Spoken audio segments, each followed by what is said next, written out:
সুপ্রিয় শিক্ষার্থীবৃন্দ, সবাইকে অনেক অনেক আন্তরিক প্রীতি ও শুভেচ্ছা। আমি প্রভাষক প্রীতিশ কুমার গায়েন, প্রভাষক অর্থনীতি, শ্যামনগর আতুর্জান মহিলা মহাবিদ্যালয়। আজ তোমাদের একাদশ দ্বাদশ শ্রেণীর অনলাইন ক্লাসে হাজির হয়েছি দ্বিতীয় অধ্যায়ের শিকনফল নিয়ে। দ্বিতীয় অধ্যায়টির নাম বাংলাদেশের কৃষি। তো বাংলাদেশের কৃষি এই চ্যাপ্টার ভিত্তিক ক্লাস নেব অনলাইন ক্লাস কার্যক্রমের ধারাবাহিকতায়। তোমরা আজ শিখবে শিকনফল, বাংলাদেশের কৃষির অন্তর্গত শিকনফল। তোমরা শিখবে বাংলাদেশের কৃষির কাঠামোগত বৈশিষ্ট্য এবং বাংলাদেশের কৃষির উপখাত সমূহ। আজকের ক্লাস শেষে তোমরা বাংলাদেশের কৃষির কাঠামোগত বৈশিষ্ট্য ব্যাখ্যা করতে পারবে এবং বাংলাদেশের কৃষির উপখাত সমূহ ব্যাখ্যা করতে পারবে। তো এসো শিক্ষার্থী বন্ধুরা, প্রথমে আমরা জেনে নিই বাংলাদেশের কৃষির কাঠামোগত বৈশিষ্ট্য কেমন, কিরূপ। বাংলাদেশ চিরাচরিতভাবে আবহমান কাল ধরে একটি কৃষি প্রধান দেশ। এদেশের শতকরা ৮০% লোক কৃষির সাথে ওতপ্রোতভাবে জড়িত, প্রত্যক্ষ এবং পরোক্ষভাবে জড়িত। তাদের জীবন জীবিকা কিন্তু কৃষির উপরে নির্ভর করে। তো জিডিপিতে কৃষির অবদান তা কিন্তু সিংহভাগ অনস্বীকার্য। আমাদের কৃষির কাঠামোগত বৈশিষ্ট্য এখন আমরা ব্যাখ্যা করব। তোমাদের জ্ঞাতার্থে আমি তোমাদের সামনে আলোচনা করছি, তোমরা খেয়াল করবে, মনোযোগী হবে আশা করি পাঠে। প্রিয় শিক্ষার্থীবৃন্দ, আমাদের কৃষির কাঠামোগত বৈশিষ্ট্যগুলি নিম্নরূপ। প্রথমে আসে প্রাচীন বা সনাতন চাষ পদ্ধতি। আমাদের কৃষিতে আজও সেই প্রাচীন সনাতন চাষ পদ্ধতি বিদ্যমান রয়েছে। আমাদের দেশের কৃষকরা সেই পুরানো হালের লাঙ্গল তা কিন্তু এখনো চষে বেড়ায়। সেই পুরানো কম্পোস্ট সার, পুরানো জৈব সার এখনো ব্যবহার করে। ফলে কৃষির উন্নয়ন ব্যাহত হয় এবং কৃষির চাষাবাদ অত্যন্ত সময় সাপেক্ষ হয়। তো এই সনাতন চাষ পদ্ধতি তা কিন্তু এখনো অধিকাংশ এলাকাতে লক্ষ্য করা যায়। সেই কাঁচি দিয়ে ধান কাটা, লাঙল দিয়ে জমি চাষ করা এবং ওই জৈব সার ব্যবহার করা, এটা কৃষির কাঠামোগত একটি চিরাচরিত বৈশিষ্ট্য। দ্বিতীয় বৈশিষ্ট্যটি রয়েছে কৃষি জমির খণ্ডবিখণ্ডতা। কৃষি জমির খণ্ডবিখণ্ডতা অর্থাৎ বাংলাদেশের কৃষি জমি, আবাদি জমিগুলি খণ্ডবিখণ্ডভাবে অবস্থিত। একজন কৃষকের এখানে 2 কাঠা, ওখানে 3 কাঠা, ওখানে 4 কাঠা, এভাবে জমিগুলো বিভিন্ন জায়গায় ছড়িয়ে ছিটিয়ে রয়েছে। আমাদের দেশের জনসংখ্যার কারণে এবং পরবর্তীতে পারিবারিক সেপারেশনের কারণে এই জমি তা কিন্তু খণ্ডবিখণ্ড হচ্ছে। তো এই কৃষি জমির খণ্ডবিখণ্ডতা এটি আমাদের বাংলাদেশের কৃষির কাঠামোগত একটি বৈশিষ্ট্য। কৃষির কাঠামোগত বৈশিষ্ট্যের মধ্যে রয়েছে প্রকৃতির উপর নির্ভরশীলতা। আমাদের দেশের কৃষি তা কিন্তু আজও অদ্যাবধি আমরা প্রকৃতির উপরে নির্ভরশীল। অর্থাৎ এখনো পর্যন্ত আমাদের কৃষকরা তারা কিন্তু স্বয়ংসম্পূর্ণ হয়ে উঠতে পারেনি সেচের জন্য। অর্থাৎ এখনো পর্যন্ত আমরা গান শুনতে পাই আল্লাহ মেঘ দে, পানি দে। তো সেই কৃষকদের কিন্তু প্রকৃতির উপরে নির্ভরশীলতা রয়েছে। চাতকের মতো তাদেরকে ওই মৌসুমি বায়ুর দিকে তাকিয়ে থাকতে হয়। কখন মৌসুমি বায়ু, দক্ষিণ পশ্চিম মৌসুমি বায়ু আসবে আমাদের দেশে এবং বৃষ্টিপাত ঘটাবে, সে আশায় কিন্তু আজও সেই চাষারা কিন্তু বুক বাঁধে। তো এই প্রকৃতির উপর নির্ভরশীলতা তা কিন্তু আমাদের কৃষির একটি অন্যতম বৈশিষ্ট্য। কৃষির কাঠামোগত বৈশিষ্ট্যের মধ্যে রয়েছে অধিক পরিমাণে খাদ্যশস্য চাষাবাদ, অধিক খাদ্যশস্য উৎপাদন। আমাদের দেশের কৃষি জমির সিংহভাগ জুড়ে খাদ্যশস্য উৎপাদিত হয়। এই খাদ্যশস্য উৎপাদনের কারণে অন্যান্য পণ্যগুলি উৎপাদন তা কিন্তু ব্যাহত হয়। অন্যান্য রপ্তানিযোগ্য পণ্য যেগুলি রয়েছে মূল্যবান, সেই রপ্তানি পণ্যগুলি আমরা উৎপাদন করি না। আমরা আমাদের নিজেদের খাদ্যশস্য এই চাহিদাটি পূরণের জন্য সেই খাদ্যশস্য উৎপাদনের দিকে বেশিরভাগ জমি ব্যবহার করি। সো আমাদের দেশের কৃষির একটি কাঠামোগত বৈশিষ্ট্য হচ্ছে খাদ্যশস্য উৎপাদনটা বেশি করে খাদ্যশস্য উৎপাদন। আচ্ছা, কৃষির কাঠামোগত বৈশিষ্ট্য রয়েছে যে অনাবাদি জমি। আমাদের দেশের এখনো অনেক জমি কিন্তু অপতিত অনাবাদি রয়েছে। আবাদযোগ্য জমি তাও কিন্তু অনাবাদি রয়ে গেছে, অর্থাৎ প্রাকৃতিক ভৌগোলিক অবস্থানের কারণে এই সকল জমি বা ভূমিগুলি এখনো অনাবাদি রয়ে গেছে। কৃষি জমির বন্টনে বৈষম্য। আমাদের দেশের কৃষি ক্ষেত্রে অর্থাৎ আবাদযোগ্য ভূমির ক্ষেত্রে আমরা লক্ষ্য করি যে বাংলাদেশের কৃষি জমিগুলি আজও কিন্তু ওই জমিদার গোছের সমাজের বিত্তশালী লোকদের কাছে ওই জমিগুলো কুক্ষিগত রয়েছে। এই জমি তা কিন্তু সবার কাছে সমানভাবে বন্টিত হয়নি, অর্থাৎ সুষম বন্টন কিন্তু ব্যাহত হয়েছে। তা আমরা বলতে পারি বাংলাদেশের কৃষির একটি অন্যতম বৈশিষ্ট্য যে কৃষি জমির বন্টনে বৈষম্য।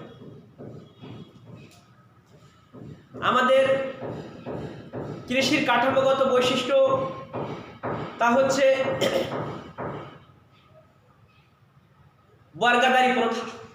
বর্গাদারি প্রথা আমাদের কৃষির একটি অন্যতম বৈশিষ্ট্য, কাঠামোগত বৈশিষ্ট্য। আমাদের দেশে আজও কিন্তু বর্গাদারি প্রথা, এই প্রথার প্রচলন রয়েছে।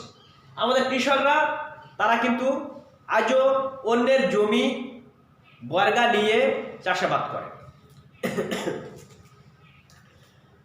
আমরা ছেলেবেলায় পড়েছি কি, Gani Mia is a poor farmer, he has no land, he ploughs the lands of others. তো সেই এখনও কিন্তু এই ভূমিহীন কৃষকদের সংখ্যা বাংলাদেশে এখনও অধিক, তাদের নিজস্ব কোনো জমি নেই। তারা বর্গাদারি প্রথা অবলম্বনপূর্বক অন্যের জমি চাষাবাদ করে এবং উৎপাদিত ফসলের সিংহভাগ তা কিন্তু জমির মালিককে দিতে হয়। সো বলা চলে বাংলাদেশে এখনও বর্গাদারি প্রথা প্রচলন রয়েছে। বাংলাদেশের কৃষির কাঠামোগত বৈশিষ্ট্য কি? একর প্রতি ফলন কম, উৎপাদন কম। হ্যাঁ, আমাদের বাংলাদেশের কৃষির অন্যতম কাঠামোগত বৈশিষ্ট্য তা হচ্ছে একর প্রতি আমাদের ফলন অনেক কম। কম্পারেটিভলি অন্যান্য রাষ্ট্রের তুলনায় আমাদের দেশে একর প্রতি ফলন অনেক কম। আমাদের দেশে স্টিল অন্য দেশের তুলনায় দেখা যাচ্ছে একর প্রতি বিঘা প্রতি উৎপাদন অনেক কম। আমাদের কৃষির কাঠামোগত আরেকটি গুরুত্বপূর্ণ বৈশিষ্ট্য হচ্ছে জীবন নির্বাহী খামারের অস্তিত্ব। আমাদের দেশের কৃষিক্ষেত্রে আজও কিন্তু ওই জীবন নির্বাহী খামারের অস্তিত্ব বিদ্যমান। অর্থাৎ একজন কৃষক সে কিন্তু তার লক্ষ্য থাকে যে আমার জীবনটা আমি কীভাবে নির্বাহ করব। তার কৃষিক্ষেত্র, তার ফার্ম, তার উৎপাদন ক্ষেত্র তা কিন্তু ওই একটি উদ্দেশ্যে পরিচালিত হয়। সেটি হচ্ছে আমার পারিবারিক চাহিদা কী করে মিটবে, আমার জীবন কিভাবে নির্বাহ করব। তো এই জীবন নির্বাহী খামারের অস্তিত্ব আজও আমাদের কৃষিতে বিরাজমান। এই গণ্ডি থেকে, এই সীমারেখা থেকে তা কিন্তু আমাদের কৃষকরা আজও বেরোতে পারছেন না, যে কারণে আমাদের কৃষির উন্নয়ন তা কিন্তু ব্যাহত হচ্ছে। তো প্রিয় শিক্ষার্থীবৃন্দ, আমাদের কৃষির কাঠামোগত বৈশিষ্ট্য এগুলি। তাছাড়া আরেকটি বিষয় রয়েছে, কৃষির কাঠামোগত বৈশিষ্ট্য হচ্ছে ক্ষুদ্র ক্ষুদ্র জোট। অর্থাৎ আমাদের এই জমিগুলি তা কিন্তু ক্ষুদ্র ক্ষুদ্র অংশে বিভক্ত। বিভিন্ন জায়গায় অল্প অল্প করে জমি চাষাবাদযোগ্য জমি রয়েছে, সেটি আমাদের এই ক্ষুদ্র ক্ষুদ্র জোট তা আমাদের কৃষিকাজকে ব্যাহত করে, আমাদের কৃষির কাঠামোকে দুর্বল করে, চাষাবাদে অসুবিধা সৃষ্টি হয়। তো এই ক্ষুদ্র ক্ষুদ্র জোটের কারণে আমাদের কৃষি কিন্তু ব্যাহত হচ্ছে কথা বলা চলে।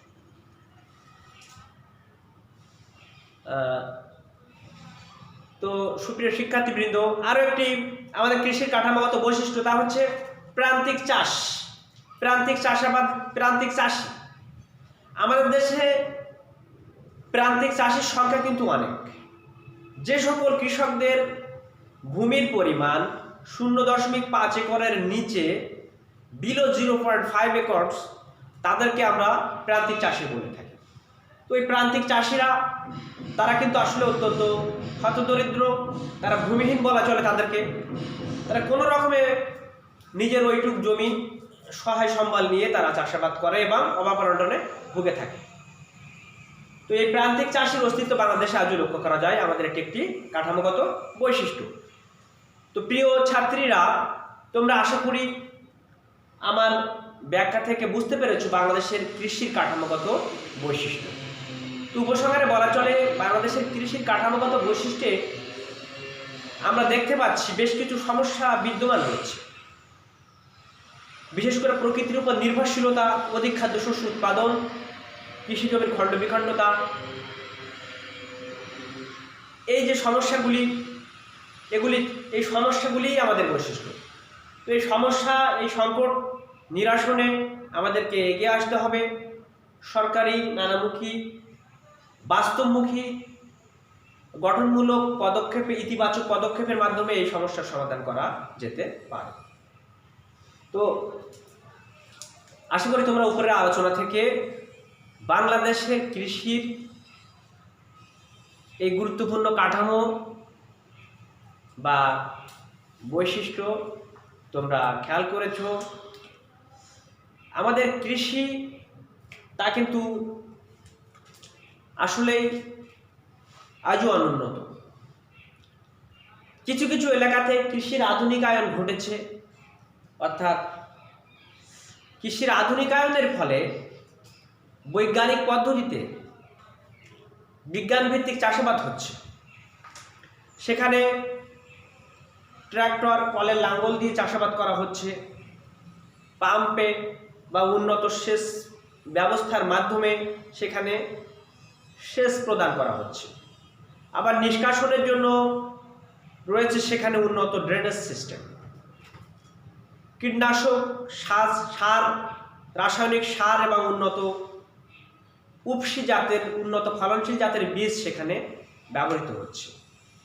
উন্নত অত্যাধুনিক বায়োটেকনোলজি সেখানে ব্যবহৃত হচ্ছে। সেখানে কিন্তু কৃষকরা অনেক লাভবান হচ্ছেন এবং উত্তরোত্তর তাদের শ্রীবৃদ্ধি হচ্ছে।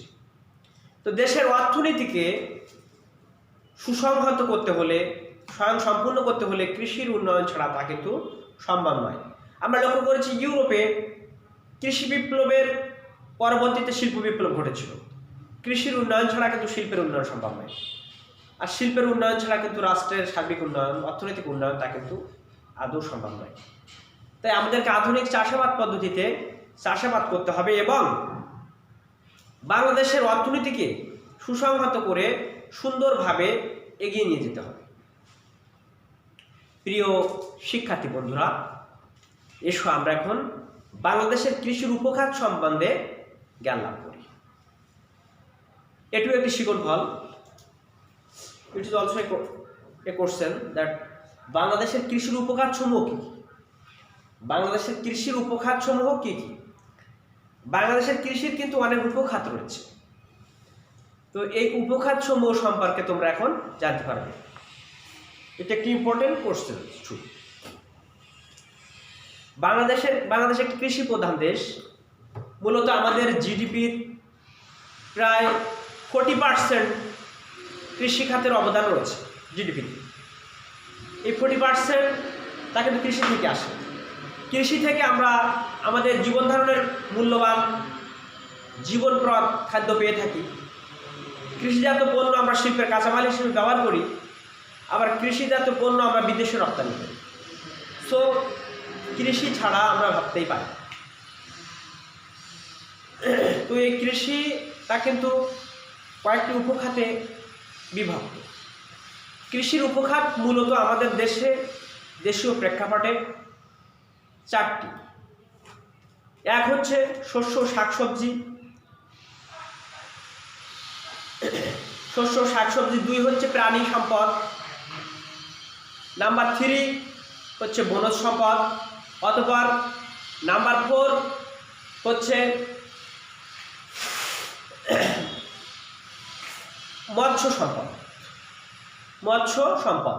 তাহলে আমরা কি জানলাম যে প্রথমত কৃষির উপখাত হচ্ছে শস্য শাকসবজি, দ্বিতীয়টি হচ্ছে প্রাণী সম্পদ, তৃতীয়টি হচ্ছে বনজ সম্পদ ও বনায়ন, এবং চতুর্থটি সর্বশেষ হচ্ছে মৎস্য সম্পদ। তো এসো আমরা এখন এই কৃষির উপখাত সম্পর্কে আমরা বিশদ জ্ঞান লাভ করি। কৃষির প্রথম উপখাতটি হচ্ছে শস্য শাকসবজি। আমাদের দেশের কৃষির অধিকাংশ এই উপখাতের মধ্যে সবচেয়ে গুরুত্বপূর্ণ খাত হচ্ছে শস্য শাকসবজি। এই শস্য শাকসবজি এটি আবার খাদ্যশস্য অর্থকরী ফসল, দুইভাবে উৎপাদিত হয়। খাদ্যশস্যের মধ্যে রয়েছে চাল, ডাল, আলু, গম ইত্যাদি। আবার রপ্তানি পণ্যের মধ্যে রয়েছে, অর্থকরী ফসলের মধ্যে রয়েছে পাট, চা, তুলা, রেশম প্রভৃতি। তো আমাদের দেশের এই খাদ্যশস্য তা কিন্তু আমরা নিজেরা খেয়ে জীবন ধারণ করি, অতঃপর আমরা এটা বিদেশেও রপ্তানি করি। তো 2017-18 সালে আমাদের জিডিপিতে অর্থাৎ গ্রস ডোমেস্টিক প্রোডাক্ট উৎপাদনের ক্ষেত্রে এই শস্য শাকসবজি খাতের অবদান ছিল 0.98% অবদান ছিল এই শস্য শাকসবজি খাতের। এটি অত্যন্ত গুরুত্বপূর্ণ একটি খাত। আমাদের দেশে এখন অনেক শাকসবজি আমরা উৎপাদন করি বাড়িতে। আমরা এখন ফুলকপি, আলু থেকে শুরু করে ফুলকপি, আলু, শালগম, ওলকপি, সিম, সরিষা, আরও বিভিন্ন প্রকার শাক আমরা আমাদের বাড়িতে উৎপন্ন করি। এগুলো আমাদের খাদ্যের চাহিদা পূরণ করে। দ্বিতীয়টি হচ্ছে প্রাণী সম্পদ। আমাদের দেশে আজও কিন্তু অনেক প্রাণী সম্পদ রয়েছে। এই প্রাণী সম্পদের মধ্যে আবার কিছু রয়েছে বন্য প্রাণী, আবার কিছু রয়েছে গৃহপালিত প্রাণী। তো এই প্রাণী সম্পদ তা কিন্তু অত্যন্ত গুরুত্বপূর্ণ একজন কৃষকের জন্য। প্রাণী যেমন মাংসের চাহিদা পূরণ করে, তেমনি তা কিন্তু কৃষিকার্যে ব্যবহৃত হয়। যেমন আমরা দেখেছি গরু, ঘোড়া, গাধা এগুলি কিন্তু ব্যবহৃত হয়, একজন কৃষক ব্যবহার করতে পারে নানামুখী কাজে। আবার বন্য প্রাণী যেমন বাঘ, সিংহ, হাতি, হরিণ বানর এগুলির কিন্তু অন্যরকম অর্থনৈতিক তাৎপর্য রয়েছে। এগুলো বিদেশের বিভিন্ন ক্ষেত্রে চিড়িয়াখানায় আমরা নিয়ে দেখেছি, এবং এগুলোর অনেক অর্থনৈতিক তাৎপর্য রয়েছে। তো প্রাণী সম্পদের দিকটা অত্যন্ত গুরুত্বপূর্ণ। একজন কৃষকের ঘরে হাঁস, মুরগি, গবাদি পশু, ছাগল থাকতে পারে, এবং তা থেকে একজন কৃষক অনেক লাভবান হতে পারে। তো প্রিয় শিক্ষার্থীবৃন্দ, এই প্রাণী সম্পদের কিন্তু গুরুত্ব অনেকখানি। আমাদের জিডিপিতে 2017-18 সালে এই প্রাণী সম্পদ খাতের প্রায় 3.51% অবদান ছিল। প্রায় 3.51%, 3.5% অবদান ছিল 17-18 অর্থ বছর।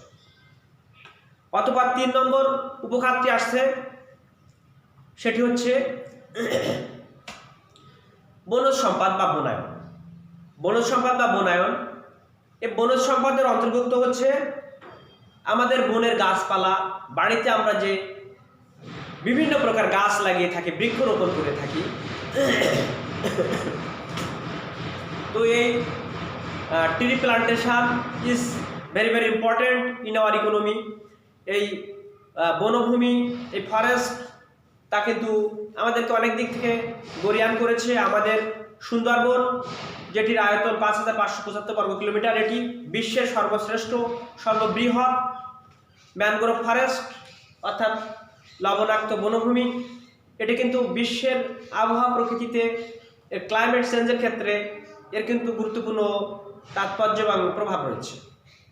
তো সুন্দরবন তা কিন্তু অত্যন্ত গুরুত্ব বহন করে। এর অর্থকারী অনেক দিক রয়েছে। এর যে বিভিন্ন মূল্যবান কাঠ আমরা এখান থেকে পেয়ে থাকি, জ্বালানি সহ বিভিন্ন কাজে তা ব্যবহৃত হয়। আমাদের ফার্নিচার অর্থাৎ আসবাবপত্র আমরা এই কাঠ থেকে তৈরি করে থাকি। আর বাড়িতে আমরা অনেক গাছ লাগিয়ে থাকি, মেহগনি থেকে শুরু করে ইউক্যালিপটাস এবং শাল, সেগুন, বিভিন্ন গাছ আমরা রোপণ করে থাকি। এই গাছগুলি কিন্তু আমাদের দৈনন্দিন কাজে, বিভিন্ন কাজে তা কিন্তু আসে এবং এগুলোর অর্থকারী তাৎপর্য রয়েছে। আমরা এগুলো বিক্রয় করে স্বাবলম্বী হতে পারি। তো আমরা দেখেছি প্রায় 5.51% অবদান ছিল এই বনজ বনায়ন খাতের, উপখাতের 17-18 সালের জিডিপিতে, গ্রস ডোমেস্টিক প্রোডাক্টে। তো এই বনায়ন খাত এটিও কিন্তু অত্যন্ত ইম্পর্টেন্ট একটি খাত আমি বলবো। কৃষিক্ষেত্রে এর অনেক অবদান রয়েছে। এবারে সর্বশেষ যে উপখাতটি রয়েছে বাংলাদেশের কৃষির, সেটি হচ্ছে মৎস্য সম্পদ। অত্যন্ত ইম্পর্টেন্ট একটি সেক্টর। এটি আমাদের অর্থনীতিকে অনেকাংশে পুনরুজ্জীবিত করেছে এই মৎস্য সম্পদ। আমাদের দেশের এই সুস্বাদু মাছ তা কিন্তু আমরা সারা বিশ্বে রপ্তানি করে থাকি। ইউরোপ, আমেরিকাতে আমাদের দেশের মাছ, বিশেষ করে আমাদের এই চিংড়ি, সাদা সোনা খ্যাত হোয়াইট গোল্ড, তা কিন্তু প্লেন যোগে, বিমান যোগে তা কিন্তু বিশ্বের বিভিন্ন বাজারে তা কিন্তু অত্যন্ত অর্থকরী ফসল, অর্থকরী মাছ হিসেবে, মৎস্য হিসেবে, অর্থকরী সম্পদ হিসেবে তা কিন্তু গণ্য হচ্ছে। এবং অতিরিক্ত চাহিদা রয়েছে, বাইরে যথেষ্ট পরিমাণ চাহিদা রয়েছে আমাদের চিংড়ি বা অন্যান্য মাছের। আমাদের পার্শ্বে ভেটকি, ভাঙ্গাল, রুই, কাতলা এ সকল মাছের চাষ আমরা করে থাকি। এ সকল মাছ আমরা নিজেরা খাদ্যের চাহিদা পূরণ করে আবার কিন্তু বাইরে রপ্তানি করছি। আমাদের দেশের কাঁকড়া, মৎস্য এগুলি কিন্তু ইউরোপ, আমেরিকাতে রপ্তানি হচ্ছে এবং প্রচুর অর্থকরী ফসল আমরা এখান থেকে পাচ্ছি। তো এখানে এই খাতের অবদান 2017-18 সালে প্রায় 6% অবদান ছিল আমাদের মোট জিডিপিতে, যেটি অত্যন্ত গুরুত্বপূর্ণ। এটি উপখাত হলেও এটি বাংলাদেশের উপকূলীয় এলাকাকে কিন্তু স্বনির্ভরতা দান করেছে। বাংলাদেশের উপকূলীয় এলাকাকে কিন্তু অনেকাংশে উন্নত, আধুনিক এবং স্বনির্ভর করে তুলেছে এই মৎস্য সম্পদ।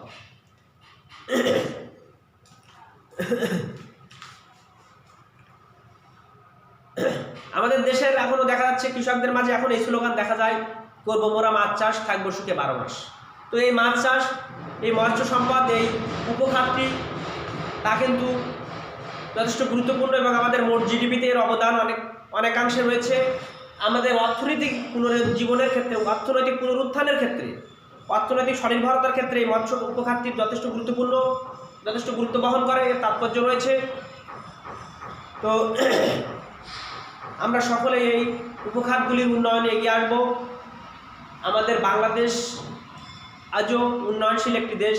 কিছু উন্নয়ন সাধিত হয়েছে এবং উন্নয়ন প্রক্রিয়া এখনও এটা গতিশীল রয়েছে।